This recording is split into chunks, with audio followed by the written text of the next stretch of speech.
Sa mère était fatiguée et dépassée, et elle ne pouvait plus gérer les besoins particuliers du petit garçon.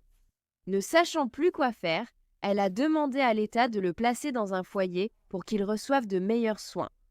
L'État a fait cela et a retiré le garçon de chez elle. Mais le nouveau foyer dans lequel il a été placé était encore moins capable de s'occuper de lui.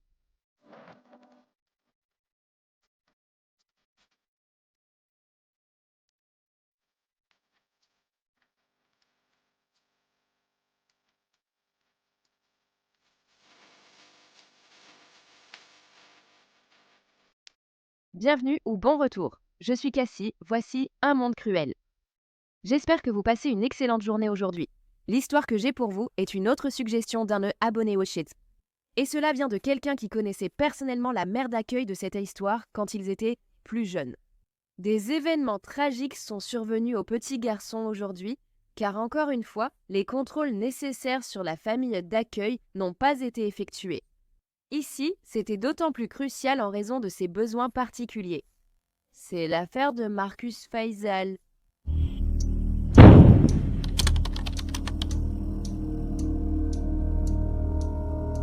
Marcus Faisal est né le 24 juin 2003 et a passé les 3 premières années de sa vie à Milltown, dans l'Ohio, avec sa mère, Donna Trevino, et ses 2 frères et sœurs, Michael et Peaches. Marcus était un adorable petit garçon qui aimait les fleurs, Bob le bricoleur et faire des bulles. Certains endroits rapportent que Marcus avait simplement un retard, tandis que d'autres indiquent qu'il avait reçu un diagnostic d'autisme. Quoi qu'il en soit, il fréquentait une école pour enfants ayant des besoins particuliers. Étant tout petit, Marcus était très actif et sa mère, Donna Trevino, avait du mal à le suivre. Une voisine dirait que souvent, elle voyait Donna dehors ou dans le couloir, en train de pleurer d'épuisement et de frustration. La police connaissait bien cette maison, recevant souvent des appels à son sujet. Donna était victime de violences conjugales de la part de son petit ami. Lors de ces visites, les policiers ont remarqué que l'endroit était infesté de puces et empestait les excréments. Peu après le premier anniversaire de Marcus, le 9 août 2004, les services à l'enfance du comté de Butler sont intervenus pour la première fois auprès de la famille. Et en janvier 2006, Marcus s'était faufilé par la fenêtre de sa chambre au 2e étage et était tombé. Heureusement, Marcus n'a pas eu de blessures graves, car cela aurait pu être bien pire. Il a seulement eu besoin de pointes de suture au menton. Le 22 avril 2006, Marcus a été retrouvé errant après avoir failli être renversé par une voiture. Quand la police a parlé à Donna, elle a dit que s'occuper de ses enfants devenait trop difficile. Elle était trop dépassée et ne savait pas quoi faire. Elle a dit qu'elle ne pensait plus pouvoir s'occuper d'eux. Les travailleurs sociaux de la protection de l'enfance ont retiré les enfants du foyer. C'était la 3e fois que les enfants de Donna lui étaient retirés. Ainsi, les services de l'emploi et de la famille du comté de Butler ont obtenu la garde temporaire de Marcus et de ses frères et sœurs. L'agence privée Lifeway for Youth a été engagée par le système d'accueil familial de l'État et c'est elle qui a placé Marcus chez ses nouveaux parents d'accueil, Liz et David Carroll. Ils formaient un couple d'Union Township qui se trouvait dans le comté voisin de Claremont. À l'époque, Lifeway for Youth n'était pas au courant que le nouveau père d'accueil de Marcus, David, avait un problème de santé mentale. S'il l'avait su, cela l'aurait immédiatement disqualifié pour être parent d'accueil. Il ne savait pas non plus qu'il y avait un 3e adulte vivant dans la maison, la petite amie de David. Oui, il avait une femme, Liz, et il avait aussi une petite amie qui vivait avec lui, Amy Baker. Comme je l'ai dit, David avait été diagnostiqué avec un trouble mental. Il était bipolaire. Actuellement, il prenait des médicaments pour ça. Cependant, il avait du mal à garder un emploi. Il aidait plutôt Liz, qui gérait une garderie chez elle avec son mari. Parfois, David avait du mal à gérer les enfants de la garderie et les enfants placés chez lui. Cela avait détourné beaucoup de l'attention de Liz de leur mariage. Donc, à un moment donné, David a fini par déménager. Liz l'a supplié de revenir, il est revenu, mais avec sa nouvelle petite amie, Amy Baker. Liz disait qu'elle n'avait aucun problème à ce qu'Amy vive là, parce qu'elle avait de toute façon du mal à élever tous les enfants toute seule. 2 mois après que Marcus ait été confié au Carroll en juin 2006, David Carroll a été arrêté pour violence domestique. L'affaire a ensuite été classée sans suite, mais cela n'a pas été signalé à Lifeway for Youth comme il l'exigeait. Le 15 août 2006, Liz Carroll, la mère d'accueil de Marcus, a signalé sa disparition. Liz a dit qu'elle et Marcus jouaient sur les balançoires et les toboggans au parc Julife lorsqu'elle s'est soudainement évanouie à cause d'une chute de tension due à un problème cardiaque apparent dont elle souffrait. Elle a dit qu'elle était là avec 4 enfants, un enfant qu'elle avait eu avec David Carroll, un autre enfant placé, un tout petit qu'elle gardait, et Marcus. Liz a dit qu'à son réveil, Marcus avait disparu et qu'elle pensait qu'il s'était enfui. Cela a déclenché une vaste opération de recherche de 3 jours, mobilisant des centaines de bénévoles, les forces de l'ordre et des équipes de recherche. Au bout du 3e jour, ils ont arrêté les recherches parce qu'ils n'avaient trouvé aucune preuve. Et après avoir parlé avec quelques personnes qui étaient dans le parc ce jour-là, aucune d'entre elles n'a dit avoir vu Marcus là-bas avec Liz cet après-midi-là. L'histoire de Liz ne tenait pas debout non plus. Si elle s'était effondrée et qu'elle avait Marcus avec elle ainsi que 3 autres enfants, pourquoi serait-il simplement parti en courant? Il était trop petit pour savoir qu'il fallait aller chercher de l'aide. Les autres enfants étaient là, donc il serait sûrement resté avec eux et Liz, car c'était son environnement habituel. Il n'aurait eu aucune raison de simplement s'enfuir et se cacher parce que Liz s'est effondrée. Ce n'est pas comme si quelqu'un le poursuivait. Donc, personnellement, ça n'a pas vraiment beaucoup de sens pour moi. Liz avait supplié en larmes le public de l'aider à retrouver Marcus et, le 22 août 2006, elle a même tenu une conférence de presse dans les mêmes vêtements qu'elle portait le jour où Marcus avait disparu. Elle a affirmé qu'elle portait ces vêtements dans l'espoir de raviver la mémoire de quelqu'un qui l'aurait vu ce jour-là. Liz a déclaré dans son communiqué: « Je demande à toute personne qui m'a vue avec mes enfants, qui m'a vue ou qui a vu Marcus, de bien vouloir contacter les autorités. » Elle a ensuite poursuivi: « Marcus est mon fils. Je sais que beaucoup voient Schist ou la famille d'accueil comme temporaire, mais ramenez-le à l'hôpital, s'il vous plaît. Me réveiller chaque matin sans qu'il vienne vers moi est très difficile. Je suis plus proche de lui que sa mère biologique. » Mais comme il n'avait toujours trouvé aucune preuve et qu'il n'y avait aucun témoin de la présence même de Marcus, la police commençait à se méfier de Liz et David Carroll. La police avait interrogé l'assistante sociale de Marcus et elle leur avait dit qu'elle n'avait pas vu Marcus depuis le 3 août, même si techniquement elle ne l'avait pas vu ce jour-là non plus, car Liz et David lui avaient dit qu'il dormait parce qu'il était malade. Après que David, Liz et Amy aient tous échoué au détecteur de mensonges, la police a décidé qu'elle devait conclure un accord avec l'un d'entre eux afin de découvrir où se trouvait Marcus. Ainsi, le 28 août 2006, Amy et Liz ont été convoqués au tribunal pour témoigner devant un grand jury. Ils ont décidé qu'ils allaient conclure un accord avec Amy, à condition qu'elle n'ait rien à voir avec la mort de Marcus. Amy, bien sûr, a accepté cet accord et a immédiatement commencé à accuser Liz et David. Amy a témoigné que David et Liz ne voulaient pas emmener Marcus à la réunion de famille à laquelle ils assistèrent le week-end du 4 au 6 août. Ils ont choisi de l'attacher avec du ruban adhésif et de le laisser dans le placard en leur absence. Mais après être arrivé à Williamstown, où la réunion avait lieu, David a décidé que ce n'était peut-être pas une si bonne idée de le laisser là-bas. Ils ont fait demi-tour et sont rentrés, découvrant que Marcus était déjà mort. Amy a admis qu'elle était ensuite allée avec David dans une zone isolée du comté de Brown pour brûler son corps, puis jeter ce qu'il en restait dans la rivière Ohio. Après l'interrogatoire, Amy a mené les enquêteurs à une vieille cheminée sur une propriété de 88 acres dans le comté de Brown, où elle a dit que David Carroll avait brûlé le corps de Marcus.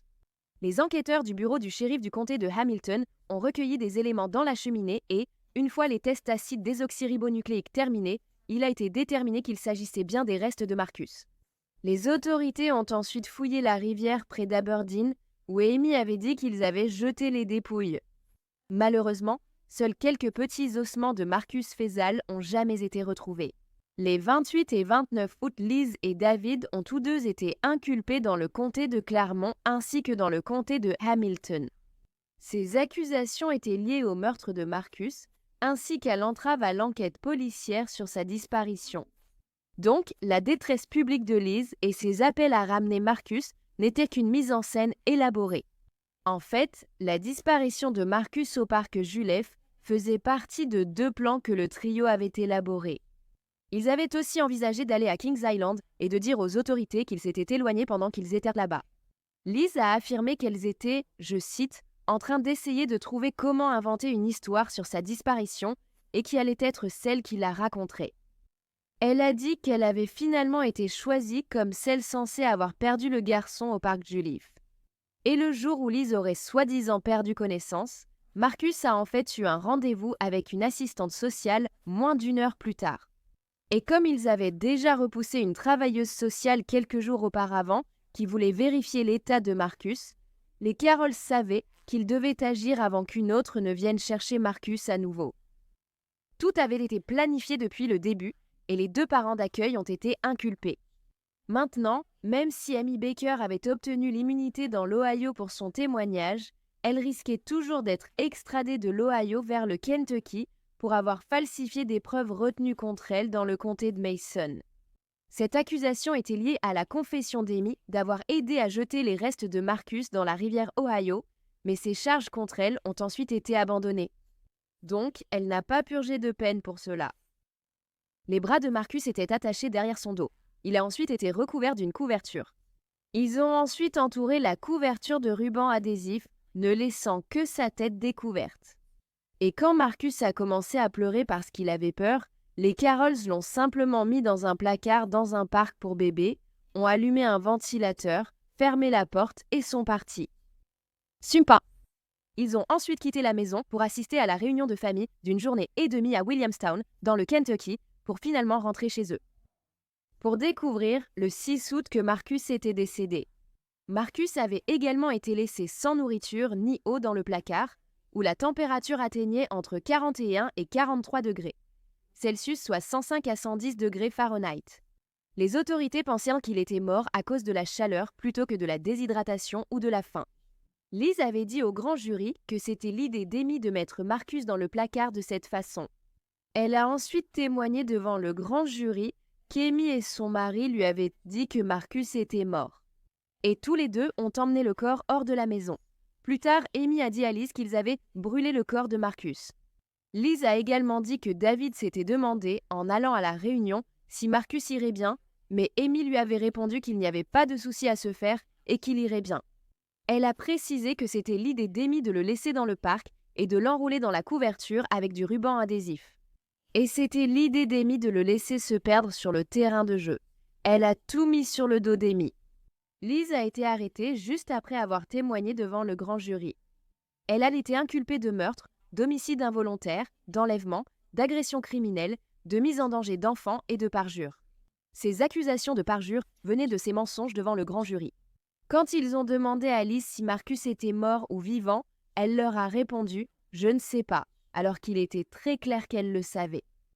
Le 6 septembre 2006, un grand jury a inculpé David Carroll pour plusieurs chefs d'accusation. Il s'agissait de meurtre, d'homicide involontaire, d'enlèvement, d'agression criminelle, de mise en danger d'enfants, ainsi que d'outrage à un cadavre.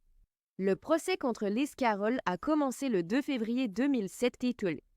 La salle d'audience était pleine de journalistes, photographes, avocats et juges, beaucoup occupant le box des jurés ou debout contre les murs. Les chaînes télévision ont aussi diffusé la mise en accusation. La mère biologique de Marcus, Donna Trevino, était au fond de la salle d'audience, réconfortée par des proches. Avant la sentence, Liz s'est excusée pour les mensonges qui avaient poussé des milliers de personnes à chercher Marcus. Elle a également insisté sur le fait qu'elle n'avait pas tué Marcus. Elle a dit « Je ne l'ai pas fait et je ne ferai jamais de mal à un enfant. J'ai menti ensuite pour essayer de protéger ma famille. Je suis désolée et présente mes excuses à ma communauté et à ma famille. » Liz a été reconnue coupable de tous les chefs d'accusation le 21 février 2007 et elle a été condamnée à purger séparément une peine de 10 ans pour enlèvement, 8 ans supplémentaires pour voie de fait criminel et 21 ans pour 3 chefs de mise en danger d'enfants. Liz aura 84 ans avant d'être éligible à une libération conditionnelle. Donc, David Carroll a accepté un accord et plaidé coupable de meurtre et d'abus grave d'un cadavre. Les autres accusations ont été abandonnées dans le cadre de l'accord de plaidoyer. Le juge a accepté ce plaidoyer et a condamné David Carroll à une peine de 15 ans à la réclusion à perpétuité. David a également déclaré que Amy était celle qui avait attaché Marcus. Des attaches similaires avaient eu lieu dans le passé en raison de son comportement turbulent, selon eux. Il n'avait tout simplement jamais été laissé seul dans un placard aussi longtemps. David a également déclaré que Amy était celle qui l'avait enveloppé dans la couverture et scotché, même s'il était présent à ce moment-là. David et Liz sont tous les deux détenus au centre de justice du comté de Hamilton. Liz nie toujours son implication et accuse Amy. Je ne suis pas sûre. Il semble que peut-être Liz et David travaillent ensemble pour essayer de tout mettre sur le dos d'Amy, ou peut-être qu'Amy est plus impliquée qu'on ne le pense. Une enquête du département de l'emploi et des services à la famille de l'Ohio a attribué la faute à Lifeway for Youth, le fournisseur de familles d'accueil basé à New Carlisle, Ohio, qui avait placé Marcus chez les Carroll. Pour des raisons qui incluent et dépassent le cas de Marcus, le certificat d'exploitation de Lifewave a ensuite été retiré. Il a été dit que les Carroll maximisèrent le nombre d'enfants en garderie, ainsi que le nombre d'enfants placés en famille d'accueil, afin de maximiser la somme d'argent qu'ils recevaient. Le couple recevait 2 500 $ mensuels pour la garderie, 1 000 $ pour Marcus et une aide alimentaire supplémentaire. David Carroll était éligible à la libération conditionnelle en 2022 champion. Cependant, elle a été refusée et son dossier reporté jusqu'en 2032, où il pourra redemander une libération conditionnelle. Le samedi 21 avril 2007, la cheminée qui avait servi à brûler les restes de Marcus Feisal a été démolie et transformée en mémorial en son honneur. De plus, au parc Hanlon à Georgetown, dans l'Ohio, un banc a été dédié à sa mémoire le jour où il aurait eu 4 ans, le 24 juin 2007. La célébration de la vie de Marcus a eu lieu le 4 mai 2007 à la maison funéraire Baker Stevens à Middleton. Ses restes ont ensuite été enterrés au cimetière Woodside, également à Middleton, dans l'Ohio. Eh bien, merci d'avoir écouté toute l'histoire de Marcus aujourd'hui. Qu'en pensez-vous? Pensez-vous que Liz est responsable de la mort de David ou seulement de la dissimulation qui a suivi? Est-ce que ce sont seulement David et Amy qui lui ont fait ça? C'est vraiment difficile à dire. Il ne semble pas y avoir assez de preuves dans un sens ou dans l'autre. Mais dans tous les cas, elle a aidé à dissimuler tout ça et elle a menti en disant que Marcus avait disparu, ce qui est presque tout aussi méprisable. Marcus avait des retards de développement qui nécessitaient une attention particulière, et clairement, ces personnes étaient incapables de s'occuper de lui comme il en avait besoin. Ce pauvre petit garçon aurait dû être placé dans une famille où il aurait été compris, aimé et où quelqu'un aurait été prêt à l'aider avec ses handicaps au lieu d'être simplement traité comme un fardeau comme il l'a été chez Carroll. Si tu aimes les histoires criminelles et veux les entendre racontées par moi, abonne-toi et active les notifications ci-dessous. Comme ça, tu sauras quand je publie une nouvelle vidéo, ce qui arrive 2 à 3 fois par semaine. D'accord, merci d'avoir regardé Un Monde Maléfique. À la prochaine, prenez soin de vous. Salut! Merci de soutenir Un Monde Maléfique. Adina, Amy, Angela, Angie, Catherine, Cara, Lindsay et Mel. Vous êtes génial. Désormais, un monde encore plus fou vous attend sur Patreon avec des vidéos exclusives, chaque mois et plus encore. Tout soutien aide vraiment à s'assurer que les victimes ne soient jamais oubliées et à mettre en lumière les failles de la société liées à chaque affaire. Rendez-vous sur patreon.com/aWickedWorld ou via l'application Patreon.